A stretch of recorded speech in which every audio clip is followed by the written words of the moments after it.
हर हर महादेव श्री शिवाय नमस्तुभ्यम।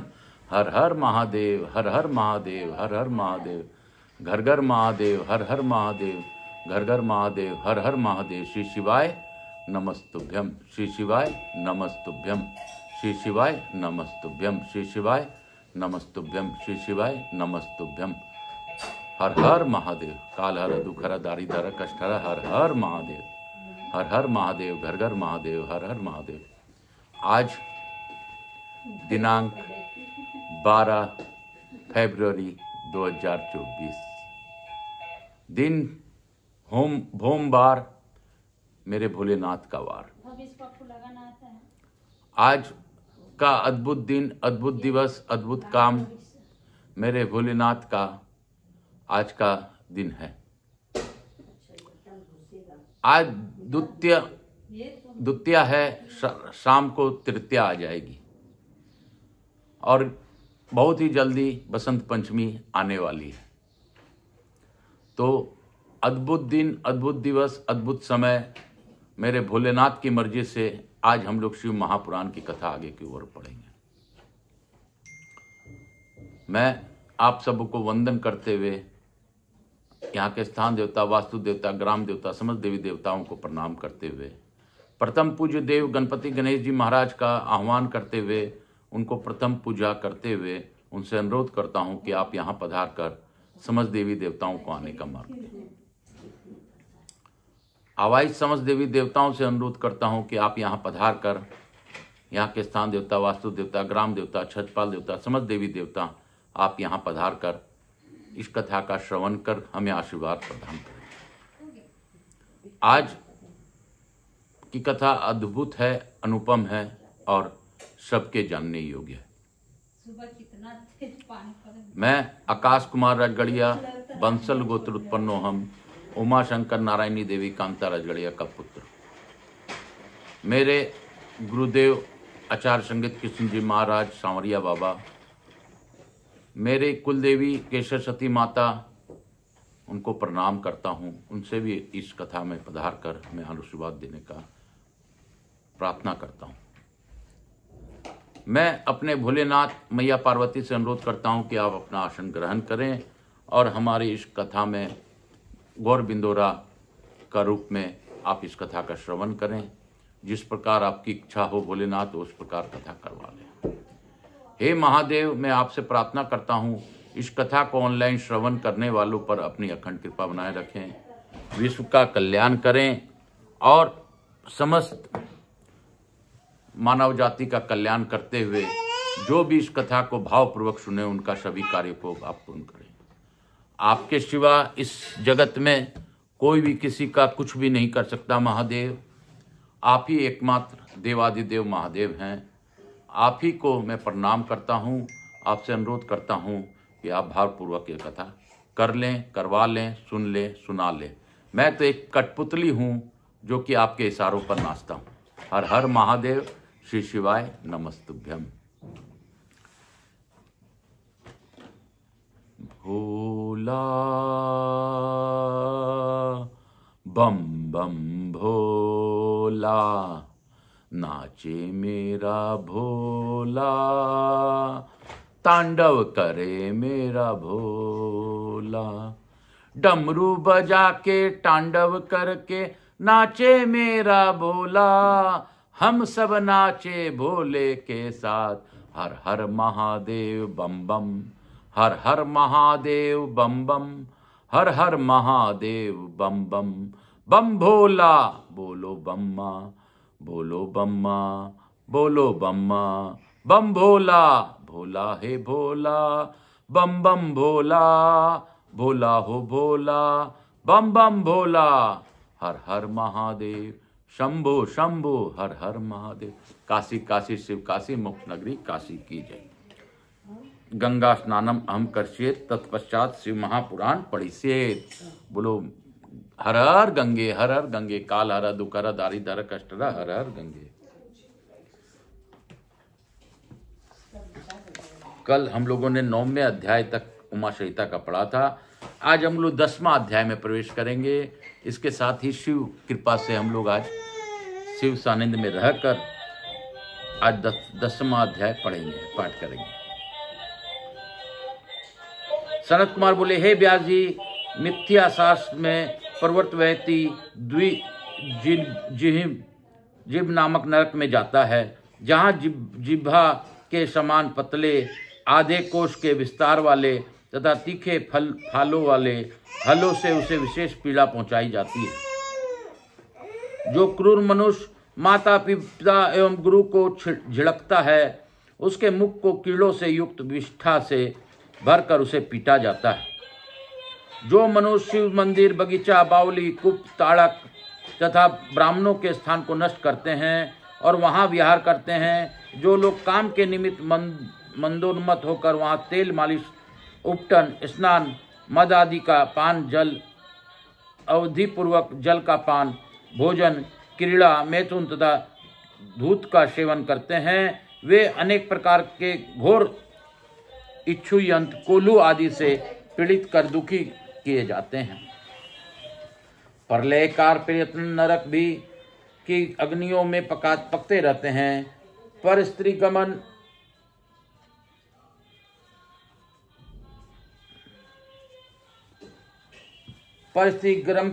गमन करने वालों उसी रूप से पीड़ित किए जाते हैं।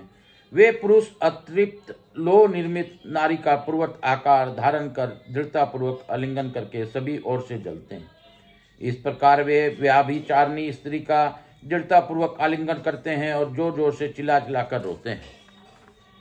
जो लोग सज्जनों को निंदा सुनते रहते हैं, उनके कानों में अग्नि के समान वर्ण वाले लोहे के कीलों तथा ताम्र आदि से निर्मित तप्त कीले ठोक दी जाती है और पिघले हुए रांगा, शीशा एवं पीतल से तथा तप्त दूध, तप्त तीक्ष्ण तेल अथवा बरज लेप से क्रमशः उनके कानों में भरकर नरकों में क्रमानुसार चारों ओर से उन्हें यातनाएं दी जाती हैं। इसी प्रकार प्रत्येक शरीर से किए गए पाप के कारण कर्म के सभी इंद्रियों को भी घोर यातनाएं होती है। जो मूल दूसरों को की स्त्री का सकाम भाव से स्पर्श करते हैं, उसे स्पर्श दोष के कारण उनके हाथ अग्नि में समान दहकती हुई बालुओं से भरे दिए जाते हैं। उनके शरीर पर सभी क्षार पदार्थों को लेप कर दिया जाता है और सभी नरक में महान कष्ट देने वाले यातनाएं दी जाती है। जो मनुष्य अपने पिता माता की टेढ़ी भ्रुकुटी से देखते हैं, उनकी ओर हाथ उठाते हैं, उन्हें आंख दिखाते हैं, उनके मुख लोहे के शंकुओं से दृढ़तापूर्वक अंत तक चिरकाल प्रयत्न छेदे जाते हैं। जो मनुष्य जिन इंद्रियों से पराई स्त्री को दूषित करते हैं, उनकी उन इंद्रियों को वैसे ही विकृत कर दिया जाता है। जो लुब्ध होकर अपलक दृष्टि से दूसरों की स्त्रियों को देखते हैं, उनके नेत्रों को अग्नि के जैसे सुइयों के से तथा क्षार आदि पदार्थों से भर दिया जाता है। हे मुनि सादुल, क्रम से यहाँ ये यम यातनाएं दी जाती है। यह सत्य है, यह सत्य है, इसमें संशय नहीं। जो देवता अग्नि, गुरु एवं ब्राह्मणों को बिना दिए ही खा लेता है, उसकी जीभ तथा मुख लोह निर्मित तथा तपी हुए सैकड़ों किलो से भर दिए जाते हैं। जो मनुष्य देवता के लिए लगाए गए उद्यान के फूलों को लोभवश हाथ से तोड़कर सूंघते हैं और पुनः सिर पर धारण करते हैं, उनके सिर पर लोहे की तपी हुई कीलें ठोक दी जाती है। उनकी नाक अत्याधिक क्षार आदि पदार्थों से पूर्णतः भर दी जाती है। जो लोग महात्मा, कथावाचक, धर्मोपदेश, देवता, अग्नि, गुरु, भक्त तथा सनातन धर्मशास्त्र की निंदा करते हैं, उनके हृदय, कंठ, जिह्वा, दांत, मसूड़ों, तालू, ओठ, नासिका, मस्तक तथा समस्त अंगों के संधि स्थलों पर 3 फाल वाले अग्नि के समान लाल तप्त लोह शंकु मुद्गरों से ठोके जाते हैं। उसके बाद सभी जगह दीप्त क्षार से लेप किया जाता है। इस प्रकार हर तरह से शरीर को महती यातनाएं पाते हुए वे क्रमशः संपूर्ण नरकों में घूमते रहते हैं। जो लोग दूसरे का द्रव्य लेते हैं, पैरों से ब्राह्मणों को छूते हैं और जो शिव की पूजा संबंधी वस्तु, गाय तथा ज्ञानमय शास्त्रों को अपवित्र हाथों तथा अवज्ञापूर्वक पैर आदि से छूते हैं, उनके हाथ एवं पैरों में लोहे के कीले ठोक दी जाती है। इसी प्रकार सभी नरकों में हाथों एवं पैरों से संबंधित विचित्र तथा कष्टकारक बहुत सी यातनाएं प्राप्त होती है। जो पापी शिव मंदिर के समीप सीमा में तथा देवताओं के लिए लगाए गए उद्यान में मल मूत्र का त्याग करते हैं, उनके वृषण तथा मूत्रेंद्रिय के लोहे के मुद्गरों से चूर चूर कर दिया जाता है और पुनः अग्नि के सदृश तप्त सुइयों की ओर उससे भार भर दिया जाता है। इसके अनंतर सिद्धि इस जीव की गुद्दा एवं शिशन में अत्यंत तीक्ष्ण क्षार पदार्थ अच्छी तरह से बार बार भरा जाता है। इसमें मन एवं शांत सभी इंद्रियों में बड़ी तीव्र वेदना होती है। जो मनुष्य धन होने पर भी लोभवश दान नहीं करते और भोजन काल में घर पर आए हुए अतिथि का अपमान करते हैं, उसे इस कारण वे पाप के भागी होकर अपवित्र नरक में जाते हैं। जो लोग कौओं तथा कुत्तों को अन्न देकर स्वयं भोजन करते हैं, उनके मुंह में 2 कीले ठोककर उसे खुला रखा जाता है। वे कीड़े, हिंसक जंतु एवं लोह के समान चोंच वाले कौवे उनके अनेक प्रकार के घोर उपद्रवों से उनके चित्त में पीड़ा पहुंचाते हैं। यम मार्ग का अनुगमन करने वाले श्याम और शवल नामक जो दो कुत्ते हैं, उन दोनों को भी बलि देता हूँ। वे दोनों इस बलि को ग्रहण करें। पश्चिम याम्य तथा नेत्रिक दिशा के जो कौवे हैं, वे पुण्य कर्म वाले कौवे मेरी बलि को ग्रहण करें। इस प्रकार जो यत्न पूर्वक शिव मंत्रों से में शिव का पूजन करके विधि पूर्वक अग्नि में होम कर शिव मंत्रों से बलि देता है, अर्थात बलि वैश्वदेव करते हैं, वे यमराज को नहीं देखते हैं और स्वर्ग को जाते हैं। अतः प्रतिदिन चकोर मंडल बनाकर उसे गंध आदि से सुगंधित कर ईशान कोण में धन्वंतरी के लिए तथा पूर्व दिशा में इंद्र के लिए बलि प्रदान करना चाहिए। पुनः दक्षिण में यम के लिए, पश्चिम में शुद्ध क्षोम के लिए, दक्षिण में पितरों के लिए और पुनः पूर्व में यरमा को बलि प्रदान करके द्वार देश का पर धाता एवं विधाता की बलि देनी चाहिए। कुत्ते के स्वामियों तथा पंछियों के लिए भूमि पर बलि देनी चाहिए। देवता, पितर, मनुष्य, प्रेत, भूत, ग्रह, पंछी, कुर्मी एवं कीटों से गृहस्थ उपजीवित होता है, अर्थात ये सभी गृहस्थ के आश्रम में से निर्वाह करते हैं। स्वाहाकार, स्वाधाकार, तीसरा वशकार तथा हनंतकार, ये धर्ममयी धेनु के 4 स्तन हैं। देवता स्वाहाकार स्तन का, पितर सौधाकार स्तन का, अन्य देवता तथा भूतेश्वर विष्टाकार का और मनुष्य हंतकार हस्तन का निरंतर पान करते हैं। जो मनुष्य श्रद्धा से इस धर्ममयी धेनु के लिए बताई गई विधि का निरंतर अनुपालन करता है, वह अग्नि के समान तेजस्वी एवं पवित्र हो जाता है, और जो उसका त्याग करता है वह अशांत होकर तामिस नरक में डूबता रहता है। इसलिए उन सबको बलि प्रदान करके क्षण मात्र द्वार पर रुककर अतिथि की प्रतीक्षा करे और यथाशक्ति अपने भोजन से भूखे अभ्यागत अथवा अपने ही गांव के रहने वाले किसी व्यक्ति विधि पूर्वक उत्तम अन्न का भोजन कराए। जिसके घर में अतिथि निराश होकर लौट जाता है, वह उस व्यक्ति को अपना पाप देकर और उसका पुण्य लेकर चला जाता है। इसके बाद मधुर अन्न को खाने वाले मनुष्य श्रृंखलाओं से अबद्ध होकर जिह्वा के वेग से विदा हुआ चिरकाल तक नरक में निवास करता है। तिल भर उसका मांस काटकर और रुधिर हो निकाल कर उन्हें खाने के लिए दिया जाता है। इसके बाद कोड़ों से मारकर उसे बहुत कष्ट दिया जाता है। अत्यधिक भूख और प्यास से व्याकुल होकर वह बहुत कष्ट पाता है। इस प्रकार के अनेक यातनाएं पाप करने वालों को दी जाती है। इसके अनंतर अंत में जो भी वह प्राप्त करता है उसे संक्षेप में सुनिए। जो प्राणी महापाप करता है और थोड़ा धर्म भी करता है, उसका धर्माचरण अधिक करता है। उन दोनों में स्थितियों को सुनिए। अधिक पाप के प्रभाव से कारण पुण्य का फल नहीं बताया गया। अनेक भोगों से युक्त होने पर भी वह उनके सुखी नहीं हो पाता और व्याकुल तथा अति संतप्त हुआ वह भोजन योग्य पदार्थ से सुख का अनुभव नहीं करता। वह भाव के कारण दूसरे के आगे प्रतिदिन दुखी रहता है। जिस मनुष्य से अधिक धर्म किया है वह धन संपन्न उपवासी गृहस्थ के समान नियत में स्थित रहने पर भी पीड़ा का अनुभव नहीं करता है। इस प्रकार के अनेक घोर पाप हैं जिनके द्वारा भूलोक में मनुष्य ब्रश से हाथ एवं पर्वत की भांति 100 टुकड़ों में छीन छीन हो गया जाता है। इस प्रकार शिशु महापुराण अंतर्गत 5वीं उमा संहिता में नरक गति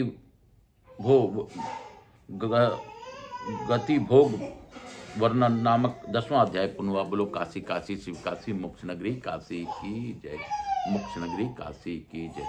मैं आकाश राजगढ़िया आप सबों से अनुरोध करता हूं कि आकाश राजगढ़िया यूट्यूब चैनल को ज़्यादा से ज़्यादा लाइक कीजिए, सब्सक्राइब कीजिए, लोगों तक पहुंचाइए। शिव सानिध्य में रहकर शिव के बारे में, नरक के बारे में, सुख और किस प्रकार शिव की कृपा प्राप्त हो, शिव क्या है, शिव के बारे में संपूर्ण बातें आपको इसी ग्रंथ के सुनने मात्र से मिलेगी। क्योंकि आप शिव के सानिध्य में शिव का प्रचार प्रसार करने में सहायक होंगे। मेरा यूट्यूब चैनल आकाश राजगढ़िया यूट्यूब चैनल को लाइक कीजिए, सब्सक्राइब कीजिए, सुनिए और सुनवाइए। आपको सब्सक्राइब करने के लिए मैं इसलिए कहता हूं ताकि मेरा रोज का कथा आप तक शीघ्रता से पहुंच सके और आप उसका श्रवण कर उसका लाभ उठा सकें। आप अगर ऐसा करेंगे तो आपके जीवन में दुख धीरे धीरे धीरे खत्म होता चल जाएगा और आपको आनंद की अनुभूति होगी। हर हर महादेव, श्री शिवाय नमस्तुभ्यम। हे भोला सब दुख काटो हमारा, हे शंभू सब दुख काटो हमारा। अर्थ 11वां अध्याय आया।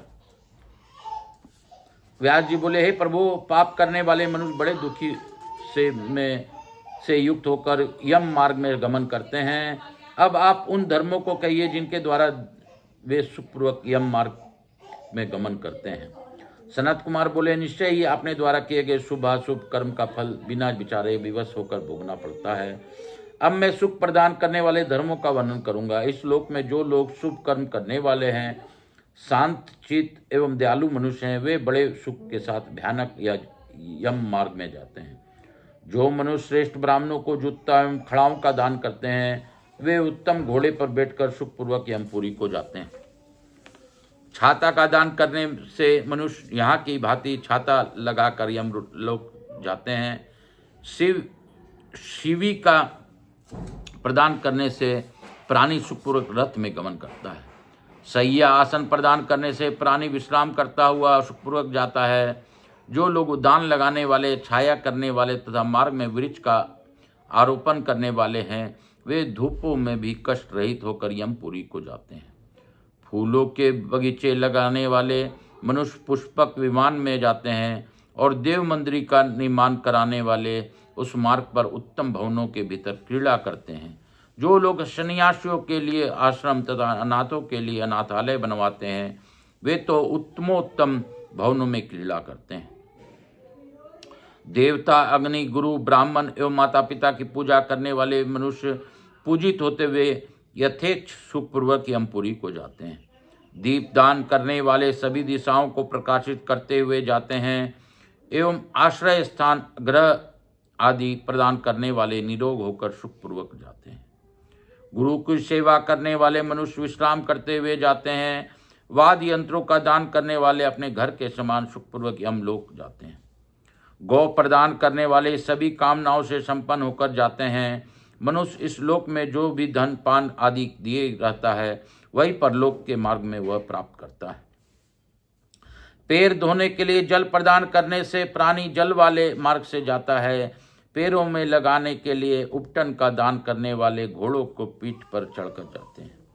हे व्यास जी, जो पैर धोने के लिए जल, उपटन, तेल आदि, दीपक, अन्न एवं प्रतिश्रय, ग्रह आदि प्रदान करता है, उसके पास यमराज नहीं जाते हैं। सोना एवं रत्न का दान करने से मनुष्य घोर कष्टों को प्राप्त करता हुआ तथा चांदी, बेल आदि का दान करने से वह सुख से यमलोक को जाता है। और इन सभी दानों के कारण मनुष्य सुखपूर्वक यमलोक जाते हैं और स्वर्ग में सदा अनेक प्रकार के भोग प्राप्त करते हैं। सभी दानों में अन्न दान श्रेष्ठ कहा गया है, क्योंकि यह तत्काल प्रसन्न करने वाला, हृदय को प्रिय लगने वाला एवं बल तथा बुद्धि को बढ़ाने वाला है। हे मनुष्य श्रेष्ठ, अन्न दान के समान कोई दूसरा दान नहीं है, क्योंकि अन्न से ही प्राणी उत्पन्न होते हैं और उसके अभाव से मर जाते हैं। रक्त, मांस, चर्बी एवं शुक्र ये क्रमशः अन्न से ही बढ़ते हैं। शुक्र से प्राणी उत्पन्न होते हैं, इसलिए जगत अन्नमय है, अर्थात अन्न का ही परिणाम है। भूखे लोग स्वर्ण, रत्न, घोड़ा, हाथी, स्त्री, माला, चंदन आदि समस्त भोगों के प्राप्त होने पर भी आनंदित नहीं होते हैं। गर्भस्थ उत्पन्न हुए शिशु, बालक, युवा, वृद्ध, देवता, दानव तथा राक्षस ये सब आहार के ही विशेष आकांक्षा रखते हैं। इस जगत में भूख को सभी रोगों में सबसे बड़ा रोग कहा गया है। वह रोग अन्न रूपी औषधि के लेप से नष्ट होता है, इसमें संशय नहीं है। क्षुधा के समान कोई दुख नहीं है, क्षुधा के समान कोई व्याधि नहीं है, आरोग्य लाभ के समान कोई सुख नहीं है, एवं क्रोध के समान कोई शत्रु नहीं है। अतः अन्न दान करने से महापुण्य कहा गया है, क्योंकि क्षुधा दारूपी अग्नि से तृप्त हुए सभी प्राणी मर जाते हैं। अन्न का दान करने वाले प्राणदाता एवं प्राण दान करने वाले सर्वस्व का दान करने वाला कहा गया है। अतः मनुष्य अन्न दान से सभी प्रकार के दान का फल प्राप्त करता है। जिसके अन्न से पालित पुरुष पुष्ट होकर पुण्य संचय करता है, उसका आधा पुण्य अन्नदाता को और आधा पुण्य स्वयं उस कर्ता को प्राप्त होता है, इसमें संशय नहीं है।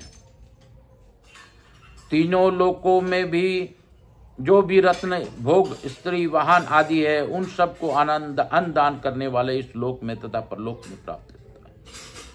यह शरीर धर्म, अर्थ, काम एवं मोक्ष का परम साधन है। अतः अन्न एवं पान से अपने शरीर की रक्षा करनी चाहिए।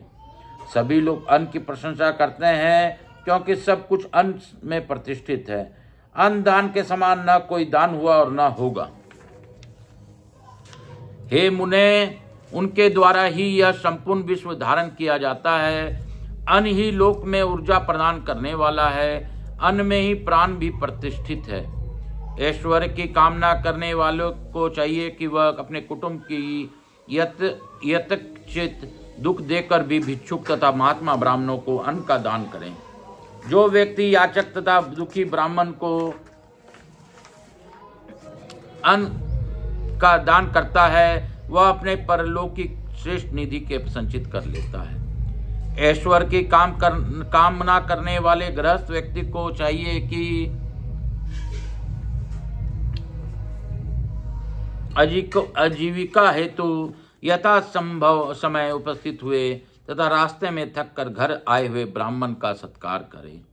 हे व्यास जी, जो शील संपन्न तथा ईर्ष्या शून्य होकर भोजन देने वाला पुरुष उत्पन्न हुए क्रोध का त्याग कर अभ्यागत की पूजा करता है, वह इस लोक तथा परलोक में बहुत दुसुख प्राप्त करता है। कभी प्राप्त हुए अन्न की निंदा न करें और न ही उसे किसी तरह फेंके ही, क्योंकि चंडाल तथा कुत्ते के लिए भी दिया गया अन्न दान निष्फल नहीं होता है। थके हुए तथा अपरिचित पथिक को जो प्रसन्नता पूर्वक अन्न प्रदान करता है, वह ऐश्वर्य प्राप्त करता है। हे महामुने, जो मनुष्य पितरों, देवताओं, मनुष्य, ब्राह्मणों एवं अतिथियों को अन्न द्वारा संतुष्ट करता है, उस व्यक्ति को बहुत पुण्य मिलता है।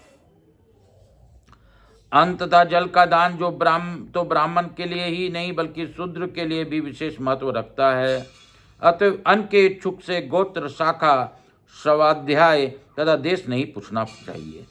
इस लोक में ब्राह्मण के द्वारा याचना किए जाने पर जो व्यक्ति अन्न दान करता है, वह प्रलय काल तक उत्तम स्थान स्वर्ग में निवास करता है। हे विप्रो, जिस प्रकार कल्प वृक्ष आदि वृक्ष सभी कामनाओं को देने में समर्थ होते हैं, उसी प्रकार अन्नदान अन्नदाता को सभी कामनाओं को फल प्रदान करता है। अन्न देने वाले लोग आनंद पूर्वक स्वर्ग में निवास करते हैं। हे महामुने, अन्न प्रदान करने वाले व्यक्ति के लिए अन्न दान के कारण स्वर्ग में जो अतिशय दिव्य लोक बनाए गए हैं, उन्हें सुनिए। उन महात्माओं के लिए अनेक सुखों भोग से परिपूर्ण तथा स्थापित कला के विविध चमत्कारों वाले शोभा युक्त भवन स्वर्ग में प्रकाशित होते हैं। उनके भवनों में उनका कामना के अनुरूप फल प्रदान करने वाले वृक्ष, सोने की बावली, सुंदर कूप तथा सरोवर विद्यमान रहते हैं। वहाँ हजारों शोभायमान जलप्रपात कल ध्वनि करते रहते हैं। खाने योग्य भोजन वस्तुओं के पर्वत, अश्वस्तु, आभूषण, दुग्ध प्रवाहित करती हुई नदियाँ, घी के पहाड़, श्वेत पीत कांति वाले महल तथा सोने के समान दीप्तियान शैयाएं, ये सब विद्यमान रहते हैं। अन्न प्रदान करने वाले उन लोक में जाते हैं, इसलिए यदि मनुष्य इस लोक तथा परलोक में ईश्वर की इच्छा करते हो तो उसे अन्न का दान अवश्य करना चाहिए। अन्न प्रदान करने वाले पुण्यात्माओं को ये परम कांतिमय लोक प्राप्त होते हैं, इसलिए अवश्य मनुष्यों को विशेष रूप से अन्न का दान करना चाहिए। अन्न ही साक्षात ब्रह्मा विष्णु और महेश है, इसलिए अन्न दान के समान न कोई दान हुआ है और न होगा। बहुत बड़ा पाप करके भी जो बाद में अन्न का दान करता है वह सभी पापों से मुक्त होकर स्वर्ग लोक को जाता है। अन्न पान अश्व गो वस्त्र शय्या छत्र एवं आसन, ये 8 प्रकार के दान यमलोक के लिए विशेष रूप से श्रेष्ठ कहे गए हैं। चूंकि इस प्रकार के विशेष दान से मनुष्य विमान द्वारा धर्मराज के लोक को जाता है, इसलिए अनादि का दान करना चाहिए। अन्न दान के प्रभाव वर्णन से युक्त यह आख्या सर्वथा पाप रहित है। जो इसे पढ़ता है या दूसरे को पढ़ाता है एवं समृद्धिशाली हो जाता है।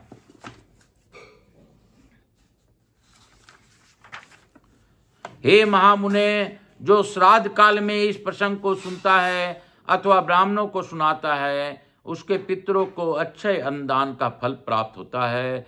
इति श्री शिव महापुराणे पंचामी उमा संहितायाम अन्न महात्म्य वर्णन नाम 11वां अध्याय। इस प्रकार से शिव महापुराण के अंतर्गत 5वीं उमा संहिता में अन्न दान महात्म्य वर्णन नामक 11वां अध्याय पूर्ण हुआ। बोलो काशी विश्वनाथ की जय। बोलो काशी काशी शिव काशी मोक्ष नगरी काशी की जय। मोक्ष नगरी काशी की जय। बोलो मोक्ष नगरी काशी की जय। हर हर महादेव। काल हर दुख हर दारिद्र कष्ट हर हर महादेव। मैं गुरु आज्ञा लेकर आज की कथा को यहीं पे विराम देता हूँ। हम लोग लघु आरती कर आगे का कार्य करेंगे।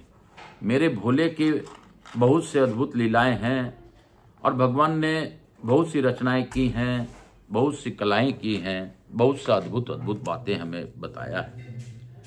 अन्नदान महादान महाकल्याण ये तो हम लोग जानते ही हैं, लेकिन आज इसके बारे में विशेष महात्म्य से भगवान ने हम लोगों को दिखाया है। आज भगवान भोलेनाथ की कृपा से हम लोगों ने बहुत ही अद्भुत बातें जानी, अद्भुत प्रसंग जाना, अद्भुत समय जाना। हम लोगों को प्रयास करना चाहिए कि किसी प्रकार का पाप न करें और पुण्य जितना हो सके करना चाहिए। अन्नदान महाकल्याण है, संभव हो तो अन्न का दान करना चाहिए। हर हर महादेव। हर हर महादेव। कर्पूर गौरम करुणावतारम संसार सारम भुजगेन्द्रहारम सदा वसंतम हृदयारविंदे भवम भवानी सहितम नमामि। श्री राम जय राम जय जय राम। प्रभु राम श्री राम जय राम जय जय राम।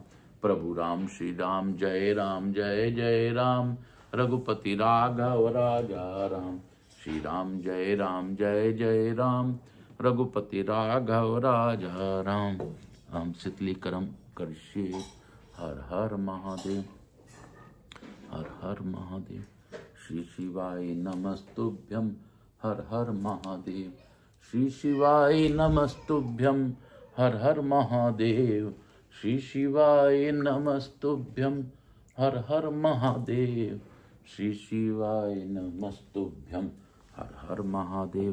काल हर दुख हर दारिद्र कष्ट हर हर महादेव। हे भोला सब दुख काटो हम, हे शंभो सब दुख काटो हमारा। मैं गणपति गणेश जी महाराज से अनुरोध करता हूँ कि रिद्धि सिद्धि शुभ लाभ कुबेर जी महाराज के साथ, हमारे यहाँ लक्ष्मी जी महारानी के साथ हमारे यहाँ निवास कर सभी पर अपनी अखंड कृपा बनाए रखें। आवाहित समेत समस्त देवी देवताओं से अनुरोध करता हूँ कि आप हमें आशीर्वाद प्रदान कर अपने अपने स्थान को गमन करें और पुनः बुलाने पर फिर पधार कर हमें आशीर्वाद दें। मैं अपने भोलेनाथ गौर बिंदोरा जी को प्रणाम करता हूँ मैया उमा माता और गौरबिंदोरा जी से कि आप लोगों ने इस कथा का भावपूर्वक श्रवण किया, इसके लिए कोटि कोटि धन्यवाद। मैं प्रार्थना करता हूँ, संभव हो तो आप लोग भी कीजिए।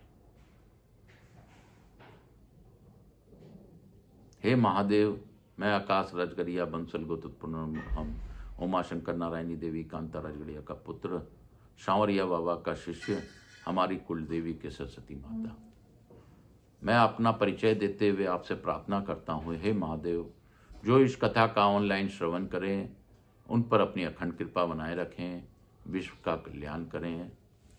मेरे से जुड़े मेरे बंधु बांधव, जो हित नातेदार रिश्तेदार, सब पर अपनी अखंड कृपा बनाए। जो भी किसी का भी किसी प्रकार कष्ट प्रदान करे, उसको महादेव अच्छे सबकों से सबक दीजिए, ताकि वो समझ सके कि किसी का कष्ट पहुंचाना अतिशय बहुत गलत कार्य है। मैं आपसे यह भी प्रार्थना करता हूं महादेव कि सभी पर अपनी अखंड कृपा बनाते हुए मेरे पूर्वजों को मुक्ति दीजिए। ऑनलाइन इस कथा को जो श्रवण करें उनके पूर्वजों को मुक्ति दीजिए, सभी को निरोगी काया दीजिए महादेव। और मेरा परिवार आपका परिवार है महादेव, किस प्रकार चलाना है वो आप जाने, आपका काम जाने। हर हर महादेव। काल हर दुखहर दारी धर कष्टहर, हर हर महादेव। काल हर दुखहर दारी धर कष्टहर, हर हर महादेव। काल हर दुखहर दारी धर कष्टहर, हर हर महादेव। बोला सब दुख काटो हमारा, हे शंभो सब दुख काटो हमारा। हर हर महादेव, घर घर महादेव, हर हर महादेव, घर घर महादेव, हर हर महादेव, घर घर महादेव।